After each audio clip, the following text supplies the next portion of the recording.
Tim and Denise interviewing Paul Rand for the historical interviews. We're just going to ask you a few questions, get you talking, and keep it to probably about 15-20 minutes or so.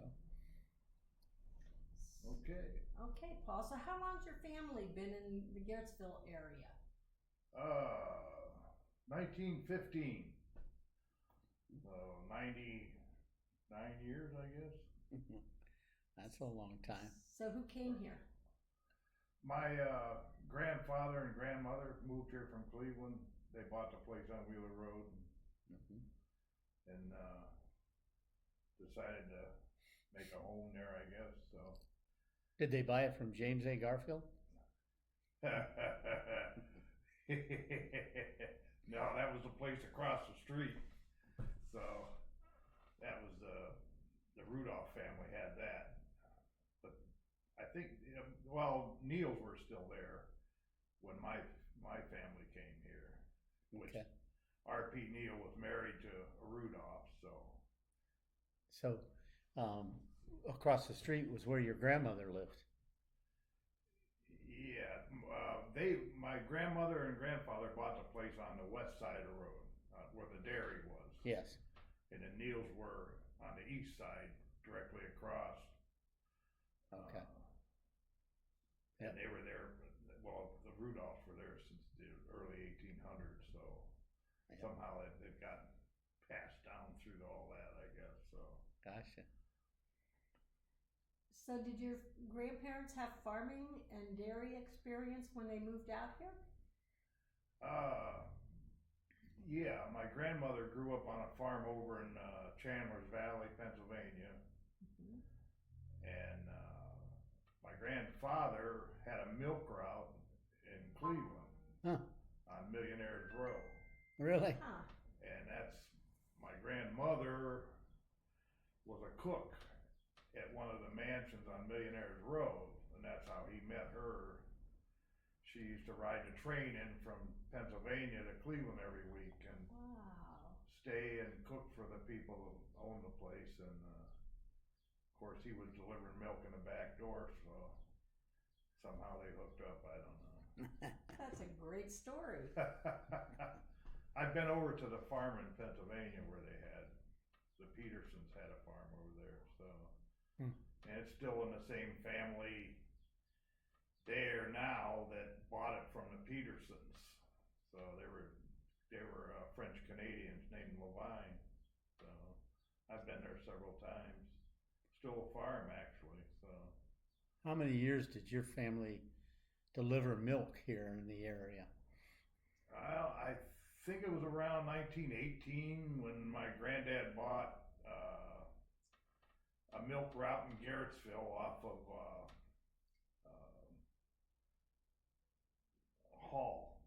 Art Hall, out across from where the brick is now. Yeah. He was looking to get out of it, I guess, and my granddad bought that, and he bought a new wagon and he already had a horse, but and started delivering, I'm assuming, raw milk dished out into your container at that time. So, but they didn't have a bottling plant or anything like that, and he wasn't he didn't milk the cows at home or anything. They always had a hired man that milked the cows. My granddad wasn't an actual farmer. So. And I didn't know that about Art Hall. That's the Art Hall that we went to school with, an Art Hall, right? That would have been his granddad. Yeah. So. And they produce milk on that old farm out there? I would imagine they did. Yeah. Or they might have been like my granddad, bought milk from local people, plus we had usually an average of 10 to 15 cows at our place there, that they had milk. So I don't know if Hall's milked out there or not. I don't think they ever had a bottling plant either that I remember. I don't think there's any bottles around or anything like that. Mr. Hall just passed away. Do you know anything about the surplus milk in Garrettsville and what they did with it? We took ours to the cheese factory. In Middlefield? Yeah. Huh. It was usually every spring. I remember riding up there with Bill Kennel, and I remember that guy. that everybody's cows came fresh in the spring, and then we had way too much milk, you know. And Dad bought the milk, and the deal was with the farmers to buy their milk, so he would buy it, and then what we had left over, he'd take it up to the cheese factory, and they took all the milk you could bring them at that point, you know. So did your dads change over to having milk cows and bottling it at your farm, or? Well, they always had milk cows Right. there at the farm, and then I would imagine it was in the 20s when Grandpa started bottling milk.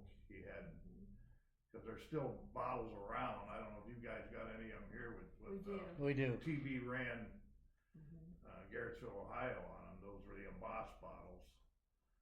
And Dad, of course, he was born in 14, so he was about 10 or 12 years old probably, and was helping out, I don't doubt. I remember I did when I was 10, but and Dad went through school here in Garrettsville, and he made a deal with his dad that he wouldn't go into the milk business with him unless he started to pasteurize. So I think it was 1932. When Dad was a senior, he come home from school one day, and his dad had been at Cleveland or somewhere and bought a coal-fired boiler and pasteurizers, and they started pasteurizing milk at that point. So raw milk was a problem, still is, even though people tell you it isn't. But with listeria, there was people dying, you know, all over the place from it. So not a good thing. Refrigeration was probably difficult back then too. How's that? Refrigeration was probably a problem back then for people that you were delivering milk to. I mean, yeah, the people had refrigerators then. There's probably still ice boxes around too, but I know in the milk plant they had to have refrigeration because when you pasteurize milk, it passes from the pasteurizer through an ice machine. You take the pasteurization heat out of the milk and then bottle it, you know, right away. So it was like a plate cooler, or we had 2 or 3 different varieties over the time that they ran the dairy there that it would take the milk down to like 40 degrees or whatever real fast. That's the same as everything else with food or anything, you know, you have to take the animal heat out as fast as you can and to preserve it. Did you go to Garrettsville schools all the way? Did you ever, when you were really young, go to Hiram? No, that happened when it was shortly after my grandparents moved here that they split. Hiram and Garrettsville. The Hiram. My Aunt Evelyn and I think Uncle Benny might have went to Hiram School at the onset, and then they changed over to Garrettsville at some point. Because you're right on the line, aren't you? Yeah, because at the end of Wheeler Road, everybody on Wheeler Road went to Garrettsville, and Both sides. Yeah, and when you got to 305, if you turn right, they went to Garrettsville, and if you turn left, No, to Hiram. went to Hiram, right? Yeah. So if you went towards Hiram, so I don't know what year that happened. I would imagine had to be in the 20s. Aunt Evelyn was born in 1909, I think. So she was a school age probably when they moved here virtually. So Dad was a year old. So was James A. Garfield a good experience for you?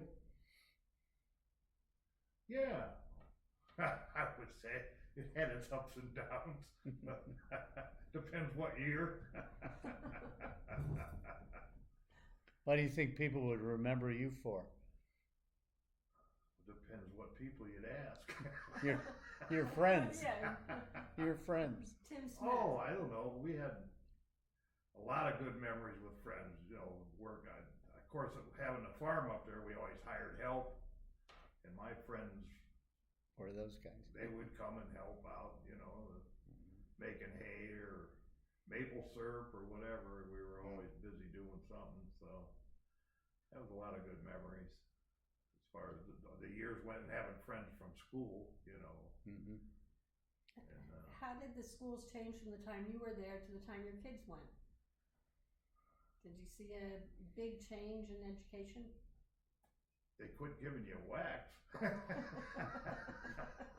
That's a good thing. Of which I was real accustomed to. It changed a lot. Families changed a lot in that period. You know, it was a lot different world to live in, I guess. So than when we were kids. You know, Mm-hmm. so. And a lot of the changes were for the good, I think, you know. Some of them I don't really agree with, but, yeah,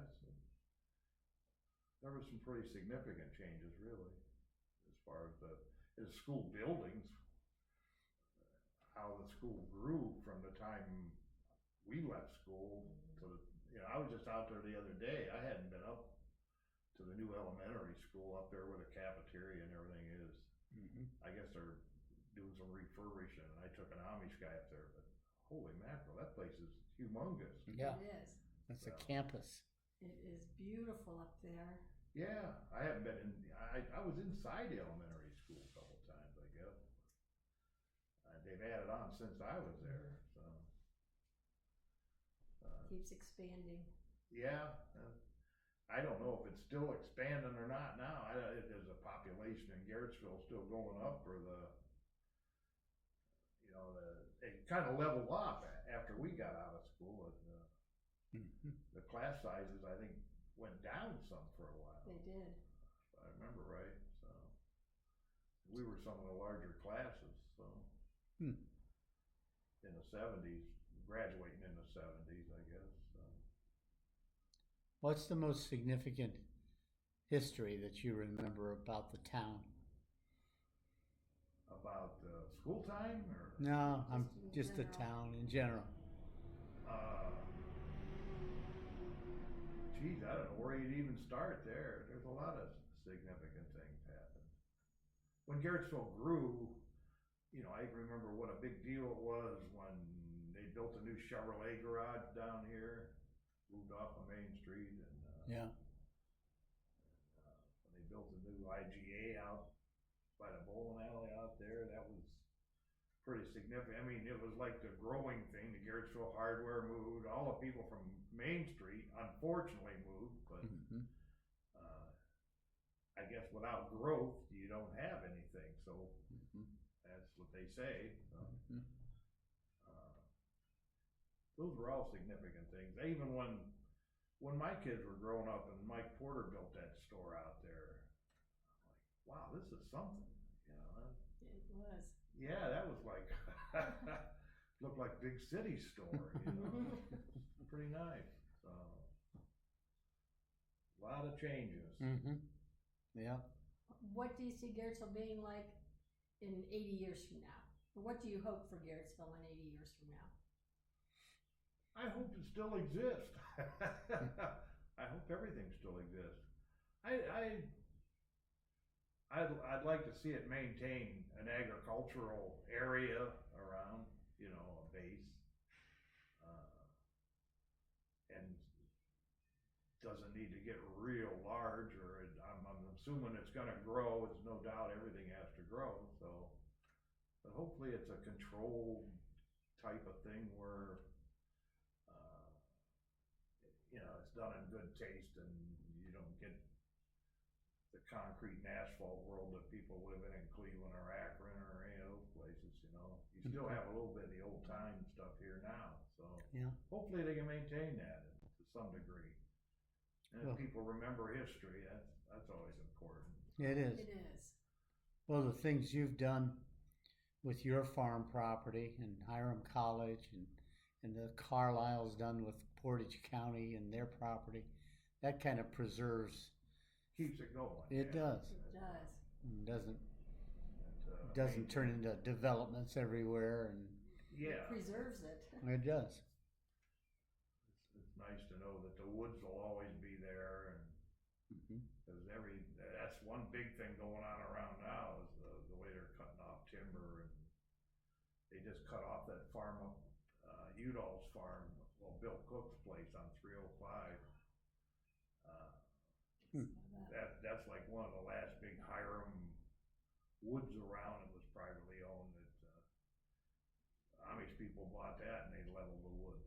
So you can see clear back when you drive up 305. That's terrible. It's clear cut, bare. And they're making improvements to the house and everything, but still, it's like it's kind of sad to me to watch the woods disappear. Yeah. Because that was always a big thing around here, is the woods, and the timber business was always big around here. And nobody clear cut in those days. You know, they had the basket factory. In the wintertime, the farmers brought logs down there and sold them. And What's clear cut mean? when they go in and just mow it like a hay field, level every tree there that'll make a 4x4. Just destroy. Yeah. I believe in select cutting, take a few out and use them for a good purpose. And I was never into the clear cut thing. There was a couple of spots in Pritchard's Woods that were clear cut in the 30s as an experiment. Huh. And I can still see them when you walk back there. You know, Pritchard's had that place they bought it from Udall in the 1800s, I guess. And Those were my relatives. Pritchard's married into the Smith family. into the Smith family, Yeah. right? I knew that. And the clear cutting is a lot like the 1924 tornado. Yeah. It Very true. leveled forests. Yeah, a natural thing like that's one thing. Right. You know? Yeah. There's a big difference there. Yeah. But that was the Pritchard farm too that got leveled, right? Yeah, the woods back there, and I have it somewhere in my house, a copy of that article out of the Western Reserve magazine. And there was a story in there. Pritchard's never, at one point I suppose they made maple syrup. The Pritchard brothers made syrup there in that woods where I worked. But they leased the woods out to people for the most part. People came in and made the syrup, and Pritchard didn't own the equipment and everything. And the family that was there at the time that tornado went through, there was a story about how they ran the sugar bush over the years and what happened after the Lorraine tornado, how they cut the taps way down. I'm not certain even if they made syrup in 1925 or not, because there was such a mess, you know, and they didn't have equipment in those days to move trees. And Didn't you say you cut down a tree that you put on display at Hiram College? Or?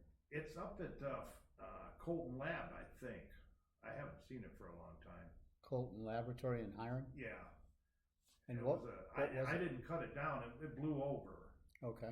And with the contract I had with Mr. Pritchard and the college both, I was able to take firewood out for the sugar bush, because I burned wood at for processing syrup. So, and the tree blew over and I was cutting it up. It was a big beech tree. Oh. And Marty Huner came to me and asked me to take a slab of that off so they could count the rings in it. So I cut, I don't know, a 2-inch thick slab or something like that off, and they took it up to Hiram. It was a pretty big tree. Was it a big boy?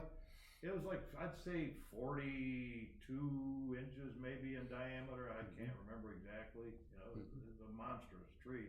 And the bottom of it was hollow. So this sample I took was probably from 20 foot up. Oh. And what'd they count? 326 years old. That's amazing. Wow. So, and I had a conversation with Marty about that, because they put push pins on the rings, different, Revolutionary War, Civil War, and the founding of Hiram College, and the whole thing, Yeah. And he said, this tree root was only like 8-10 inches in diameter for a long time. He said like 1924, 1923, they're figuring it started putting on wood very fast after that. Well, that's the Lorraine tornado went through. What was that? That tree had stood in the understory all those years. Oh, And when the tornado knocked the canopy down, the sunlight got to that tree and it began to grow. So so cool. from 24 or whatever up until I think it was Keep going. maybe 2004 when I cut that slab. I don't know, 2005, somewhere like that. That's pretty cool That is story. very cool story. Yeah, I love trees, Me but too. that's amazing. Yeah, that was and, and he hadn't ever heard of the Lorraine tornado either. Like, well, you can research it because I had, I'd heard from my relatives over the years about that tornado. Uncle Ben and my dad, of course, and it damaged our farm quite a bit. The silos blew over, and they told how they had to come in and stand them back up. They tipped over on the ground. There were wooden silos at that point. Huh? That's something. That is something, and that's the year Wow. that they put the time capsule in there. So I wonder if there'll be anything about the This tornado. I would think there would be. It was recent then, it was Yeah. pretty fresh in It their was- mind. It was June 28th was the tornado, and the actual placement of the capsule was in September. I It bet was, there'll be something in there. It was June 20. I don't think I ever knew the real date, or I probably did, and I didn't pay much attention to it. But Yeah. I figured it was May or June. Uncle Ben was on his way with Herbie Weaver's brother Fred, I think, back to. You remember the trestle back behind? Yeah. They were going back there to go fishing. Oh, So Ben would have been, 12 or 13 then, I guess. He was born in 11, so. And they said they got about halfway back there and they saw that sky change. They said, ooh, this don't look good. So they hightailed it back home. home. Yep. And of course lived through the storm, but he said, man, that was quite a storm. They'd never seen anything like that. So. That's terrible. And a lot of the old timers, when I had the sugar house going, I had a lot of old timers stop and sit all day long. Sometimes too long, but couldn't get Get some anything good done. stories though. It's like a barber shop. Yeah, about the same thing. Mm-hmm. I had Bob Carlisle, I had Jim Sebastian, I had Roxy Beats from Southington, on my mom's side. Some of her uncles were still alive. They'd always come and sit. And, a lot of people would come and sit and tell stories. And Gottharts were there a lot too. I spent a lot of time with them that had the sawmill up on Mumford Road. And How long did you tap? How long? How many years? I think it's maybe 25 or Wow. 27 years I worked in Pritchard's. We made syrup at our place for a long time. My dad and Uncle Ben had a sugar house. My grandfather had one back there where the pond is now on the field station. There was a sugar house on the north end of that. Hmm. And then we had a small operation. And then I created a monster when I built a new sugar house. I built the new sugar house in 1980. And I think I started in Pritchard's in 82, something like that. Hmm. Went until 06, so. I remember going there for a field trip with the Hiram Co-op. What's that? I remember going to your sugar house for a field trip. Oh, yeah, yeah. Yep, with the preschools. We were still using Yep. buckets then? Mhm. Oh, no, I had tubing then, I think. I don't remember. It seemed to me like there was buckets, but. Yeah, I had buckets around the house probably. So. It was probably 85 when I changed to tubing. 84, 85, and then I put in the RO machine shortly after that, which was like the second RO that came into the state of Ohio. So now they're pretty prevalent. I got everybody made fun of me for buying that when I did that, and the tubing actually. So Well, this has been good, Paul. Thank you for your stories. Thank you for your time. and your family that contributed so much to this town. So I don't know. We would just were like other families, Yeah. like yours, everybody, Yeah. you know. We all had our part. Yeah, everybody did their part and made a living and had a good life, I think. I think Yeah. it's been a good life living here. I hope it's similar 80 years from now. Yeah, I would hope so too. Yeah.